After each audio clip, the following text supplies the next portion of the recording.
Hasbunallah wa ni'mal wakil, ni'mal maula wa ni'man nasir.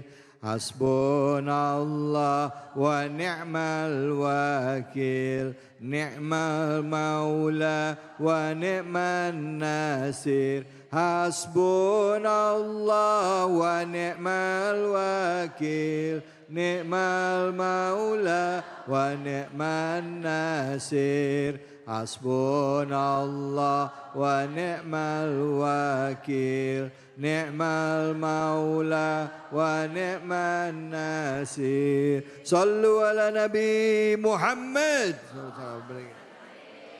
Baik ibu-ibu, bapak-bapak pemirsa Cahaya Hati Indonesia, tanpa terasa kita memasuki segmen keempat, di mana di kesempatan ini kita kembali lagi mengkaji surah At-Taghabun ayat 17-18. Tadi sudah ada Abi Amir Faisal, sekarang dilanjutkan kembali oleh guru kita Al-Ustadz Dr. Hilmi Firdausi. Silakan Ustadz Fadl. Bismillahirrahmanirrahim. Masih semangat Bu? Pak, ingat apa tadi? Duit aja cepet. Duit cepet udah. Mentang-mentang baju saya hijau ya. Duit mulu ya, Masya Allah. Kita akan bahas ayat 17 dan 18. A'udzubillahi minasyaitonirrajim. Bismillahirrahmanirrahim. In tuqridullaha qardan hasana yudha'ifu lakum wa yaghfir lakum wallahu syakurun halim. Bapak sekalian, musibah bukan berarti kita berhenti berbuat baik. Di sini Allah menyampaikan, jika kamu meminjamkan kepada Allah dengan pinjaman yang baik, qardon hasanan, itu pinjaman yang baik. Saya mau tanya, Allah emang butuh pinjaman? Allah butuh duit emang? Tidak. Ya, Allah tidak butuh pinjaman, Allah tidak butuh apapun dari manusia. Yang dimaksudkan dengan qardon hasanan di sini adalah pinjaman kita untuk Allah Subhanahu wa taala berupa amal soleh. Berupa perbuatan-perbuatan baik yang sebenarnya kita tidak melakukannya untuk orang lain tapi untuk diri kita sendiri. Saya mau tanya, ibu bapak infak untuk siapa? Sedekah buat siapa? Benar. Ibu ketemu orang miskin, sedekah itu buat siapa?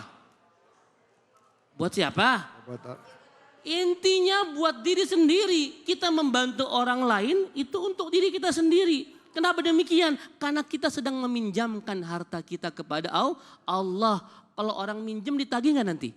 Ditagih. Kapan ditagihnya? Di akhirat. Nanti insya Allah di akhirat Allah akan bayar semua pinjaman kita, qardon hasanan kita dengan pahala yang berlipat ganda. Dihubungkan dengan materi kita pada hari ini tentang musibah, artinya apa? Walaupun dalam keadaan terjepit, dalam keadaan sedang kena musibah, bukan berarti kita nggak boleh sedekah. Ya, justru sedekah itu akan mengurangi musibah-musibah kita. Bahkan musibah kita itu bisa terhapus oleh sedekah-sedekah kita. Allah.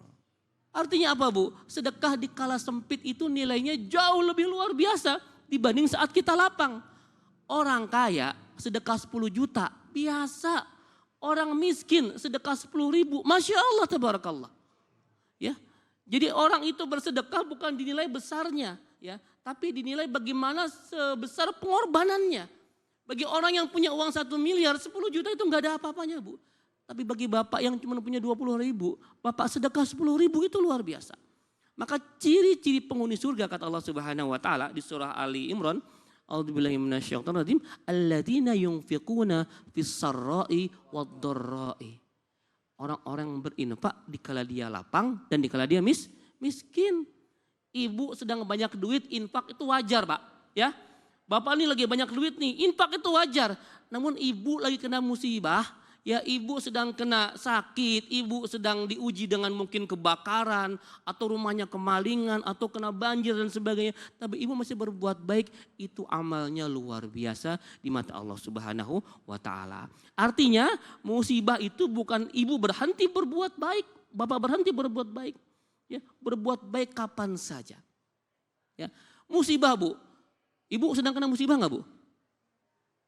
Insya Allah enggak ya Bu ya, semua baik-baik saja di sini semua. Ibu tahu enggak, musibah itu Ada beberapa tujuannya. Di antaranya yang pertama sebagai ujian kita. Ibu percaya setiap orang itu kena ujian? Ibu dulu pernah sekolah? Kalau mau naik kelas biasanya gimana? Ada ujian dulu. Ya, musibah itu bisa juga berupa ujian. Kata Allah Subhanahu wa taala, "Ahsiban nasu ayyusraku ayyakulu amanna wa hum la yuftanun." Manusia, apakah kalian mengira akan dibiarkan berkata kami ini beriman sebelum kalian diuji? Jadi ujian itu keniscayaan kita untuk naik kelas. Nah, musibah itu pun diantaranya adalah ujian dari Allah Subhanahu wa taala. Bahkan kata Abdullah ibnu Abbas, Bu, ada 3 pahala sabar. Ada 3 pahala sabar. Sabar yang pertama itu sabar dalam beramal soleh. Pahalanya 300 derajat. Yang kedua, sabar dalam menolak maksiat. Pahalanya 600 derajat. Yang paling gede apa? Sabar dalam merespon musibah. Dalam menjalani musibah itu pahalanya 900 derajat. Maka ibu bapak yang hari ini mungkin sedang kena musibah, bersyukur kepada Allah. Jangan-jangan satu, Allah mau menaikkan derajat kita. Ya Bu ya. Enggak selamanya musibah, Bu. Fa inna ma'al usri yusra. Ya. Nabi Ayub, kenal Nabi Ayub, Bu? Kenal di mana? Nabi Ayub alaihissalam seorang yang kaya raya, anaknya banyak, kebunnya luas, ternaknya banyak, Bu. Dalam satu hari habis ternaknya, lalu besoknya habis semua kebunnya, besoknya meninggal semua anaknya. Diberikan penyakit yang kata para ulama tidak akan pernah dirasakan oleh orang-orang selanjutnya. Bahkan sebagian menyampaikan kalau kulitnya ditusuk begini, Bu, itu langsung bolong, Bu. Luar biasa dahsyat penyakitnya. Tapi beliau nggak mau komplain sama Allah, nggak mau ngeluh sama Allah. Cuma bilang begini, ya Allah, aku sedang sakit. Jangan sampai sakitku ini mengganggu ibadahku kepadamu. Allahu Akbar. Ya. Dikasih musibah begitu, kenapa engkau nggak curhat sama Allah minta doa? Enggak, aku malu. Aku dikasih nikmatnya lebih lama dibanding musibahnya. Tuh. Ibu, lamaan sakit gigi apa sehatnya, Bu? Sakit giginya berapa lama saya mau tanya? Hah? 2 hari, sehatnya berapa lama? Nah, itu dia, Pak. Kita ini sakit cuma sehari, 2 hari, sebulan, 2 bulan. Sehatnya tahunan, tapi ngeluhnya selebar jagat. Malu sama Nabi Ayub. Nabi Ayub enggak mau curhat sama Allah. Aku cuman, ya Allah, jangan sampai sakitku ini mengganggu ibadahku kepadamu. Kalau ibu bilang, ya Allah, jangan sampai sakit gigiku ini, ya Allah, menyebabkan aku enggak ngaji lagi, ya Allah. Begitu, Bu. Ya baru sakit gigi doang ya. Itu baru sakit gigi, belum sakit yang lain, Bu. Bu, saya mau tanya, ibu mending sakit gigi apa sakit hati? Gitu ya, Masya Allah ya. Jadi musibah ini, Bu, tidak menghalangi kita untuk selalu berbuat baik, Bu. Ya, jadi ibu kalau sedang kena musibah itu, Bu, bahkan saya banyak dapat testimoni, Bu. Teman-teman saya suka ngisi di rumah sakit harapan kita. Rumah sakit kanker, rumah sakit jantung yang sudah hopeless. Mungkin harapan hidupnya pendek. Mereka sudah berobat segala macam cara tetap sakit, Pak. Jadi mereka melakukan jalur langit, Bu. Apa? Bersedekah. Banyak di antara testimoni jamaah yang gara-gara sedekah tiba-tiba hilang kansernya. Perpanjang hidupnya walaupun dia sudah jantung masang ring 4, Bu.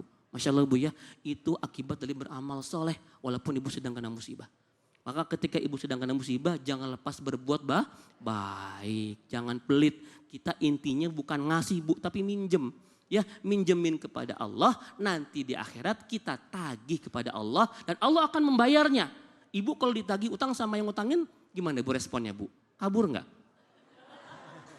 Ibu tuh kalau minta pinjamannya baik-baik, pas ditagih marah-marah, tapi Allah enggak begitu, Bu. Kita kan meminjamkan kepada Allah ya, qardan hasanan, Allah enggak perlu ditagih, Allah pasti akan membayar, bahkan bayarannya berlipat-lipat ganda. Mau, Bu? Iya, mau Ibu ya? Maka sekarang berbuat baik karena Allah janji di surah Al-Baqarah, Bu, akan dibalas sampai 700 kali. Masalul ladina yunfikun amwalahum fisabilillah kama salihabbatin ambatat sab'a sanabila fi kulli sumbulatin mi'atu habbah. Perumpamaan orang berinfak jalan Allah itu seperti 1 biji tumbuh 7 tangkai, setiap tangkai tumbuh 100 biji. 1 kali 7 kali 100 berapa, Mak? Gitu. 700 Bu ya. Ya. Jadi ibu sekarang minjemin sama Allah uang 1 juta. Maksudnya apa? Berinfak di Allah 1 juta rupiah. Sumbangin ke al-mukhlisin. Ini nanti Allah akan ganti berapa Bu minimal? Berapa itu? Banyak dihitung. Hitung. 1 juta kali 700 berapa? 100 juta. 700 juta. Iya Bu, dapat 700 juta tapi belum tentu bentuknya cash semua. Gitu ya Bu, bisa dibalas sesuai dengan kemampuannya, bisa juga nanti dibalas di akhirat Bu. Ya, bahkan para ulama bilang kalau perlu nanti semua amalku dibalas saja di akhirat. Oh alam bisawab. Masya Allah Bu. Bahwa setiap apa yang kita lakukan itu pasti akan dapat balasannya dari Allah. Dan setiap kesulitan yang kita hadapi pasti akan ada akhirnya. Dan setiap kesulitan itu selalu hadir bersama dengan kemudahan. Bu, ini pada melototin saya, kenapa ini semuanya? Yang mau nanya siapa? Silakan angkat tangannya. Ya, oh Bapak silakan. Oh Bapak-bapak nih silakan Pak. Ya, bismillah. Assalamualaikum warahmatullahi wabarakatuh. Waalaikumsalam warahmatullahi wabarakatuh. Nama saya Pak Abdullah nih kembaran ini. Pak Abdullah. Ini lebih banyak Abdullah ini. Ya Abdullah, Ma Abdullah nih. Silakan Pak Abdullah. Ya. Saya bertanya, kalau kita bersedekah, berimpak, itu adalah menandakan keimanan seseorang. Apakah dalam keadaan kita sulit tetap kita bersedekah? Dilihat keuangan kita, ya pas-pasan aja gitu. Iya. Iya. Pas perlu ada gitu ya Pak ya. Boro-boro untuk bersedekah, untuk makan istilahnya gitu itu kan kita. Iya. Itu kan gitu ya. Baik. Siap. Ini kan Ya. lebih kurang mohon maaf. Wabillahi taufiq wal hidayah. Wassalamualaikum warahmatullahi wabarakatuh. Waalaikumsalam warahmatullahi wabarakatuh. Tadi di ayat sebelumnya Ustadz Abi menyampaikan fattakullah mastata'tum. Maka bertakwalah kepada Allah semampu kita. Ya, semampu kita semua di sini. Artinya apa? Kita nggak usah maksa. Walaupun tadi saya bilang dalam keadaan sulit kita bersedekah sesuai dengan kemampuan kita Pak. Iya kan? Jangan kita berhenti banget. Ya Allah pengen sedekah. Tapi kok saya belum mau jadi kaya. Jangan sedekah untuk kaya. Kapan kayanya? Iya Bu ya. Bersedekah itu untuk kita sendiri. Kita kasih pinjaman kepada Allah. Nanti Allah akan balas pinjamannya dengan berlipat ganda. Ya, maka sedekah semampu kita. Mastata'tum. Yang kedua ya sedekahnya kepada zawil kurba dulu. Kerabat yang terdekat. Ya Bu ya. Yang ketiga sedekah kan gak harus duit terus Bu. Betul gak? Coba contoh sedekah yang lain apa? Senyum. Coba senyum semuanya. Masya Allah. Masya Allah ya senyum. Tapi saran saya kalau ada kotak amal jangan disenyumin. Kotak amal lewat. Kok Bu senyum Bu? Kan kata Ustadz senyum adalah sedekah. Ya betul kata Rasulullah ya. Ya, tatabasmuka fi wajhi akhika sedekah. Ya, senyumlah kepada saudaramu itu sedekah betul Bu. Tapi kalau ada kotak amal jangan disenyumin kayak orang gila. Masukin duit semampu kita. Mau 1.000, mau 2.000, mau 5.000 silakan. Tapi saran saya kalau 1.000 jangan yang logam. Karena kalau masuk kelenteng itu aib. Cari yang kertas dah. Ya, jangan logam, gak enak bunyinya, gitu. Gitu ya Pak ya. Jadi sedekah semampu kita, jangan sampai musibah lagi kerek banget, ya kita nggak sedekah. Justru sedekah di kala sulit itu Masya Allah Bu. Itu bisa membuka rizki kita, membuka jalan keluar segala macam permasalahan kita. Wallahu a'lam bishawab. Amin, ya Allah, makasih Ustadz. Bu, Pak.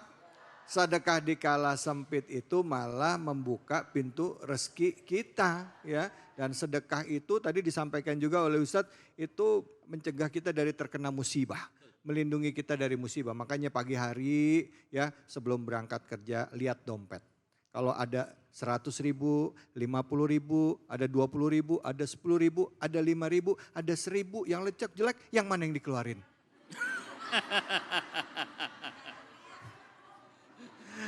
Mau jawab 1.000, tadi bilang pelit ya kan?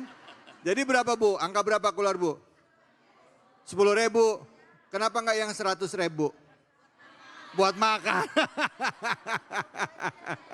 Allahu Akbar. Tadi kita fattakullaha mastata'tum ya. Beribadalah sesuai dengan kemampuanmu. Baik, kita akan lanjut lagi. Bahasan kita akan semakin menarik ya. Dengan kedua guru kita nanti akan hadir bersama-sama kita dengan sesi tanggung jawab hanya di sini. Di Cahaya Hati Indonesia.